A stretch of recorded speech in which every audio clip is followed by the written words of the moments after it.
My name is Ismail Mercier, and this is my 15112 term project stock trading simulator. You start off here entering your initial investment. Let's do $50. And then it takes you here to the simulator screen where it shows you the portfolio value. This is the sum of all the stocks currently owned. On day one, the profit is $0 because no stocks have been sold, only bought. If you click on the next arrow, it'll take you to the next day.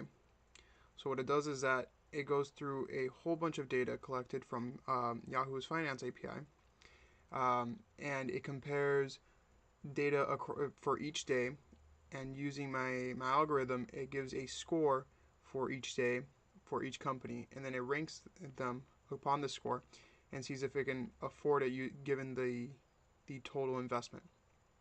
So it buys a given quantity of each of the best stocks, and then it sells them if there is a profit.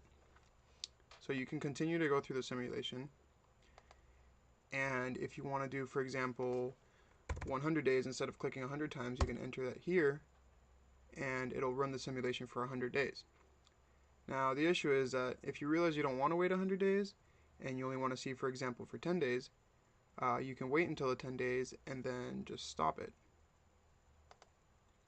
So after the 10 days, we see that there is a profit of almost $19 and the portfolio value has increased to $68. At this point, you can see all the companies that you currently own stocks in, and you can click on them to see the history for them, with the last day on the graph being the last day of the simulation. You can zoom in on a given region to see more detailed points and kind of see what's going on with the graph. You can do the same thing with a portfolio to see the total profits, daily investment, and the daily profit on any given day since the investment started. So if at any point you don't know how to use any of these features, you can go to the help menu where I've described how to use these features. So the simulation has settings here in the investment options, and right here there is a description of each of the settings and what they do.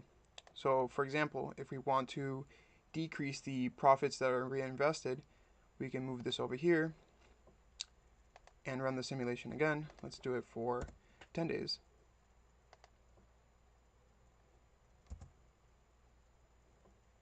And as you can see, the portfolio value is not increasing by very much, but the total profits is increasing by a whole lot. This is because a greater percentage of the profits made are going into profits rather than being reinvested.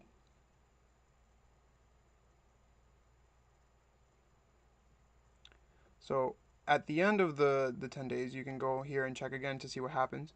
And we see that starting from here, the total profit starts increasing much more dramatically, while the daily investment kind of caps off and stays roughly at the same level because very little of the profits are being reinvested.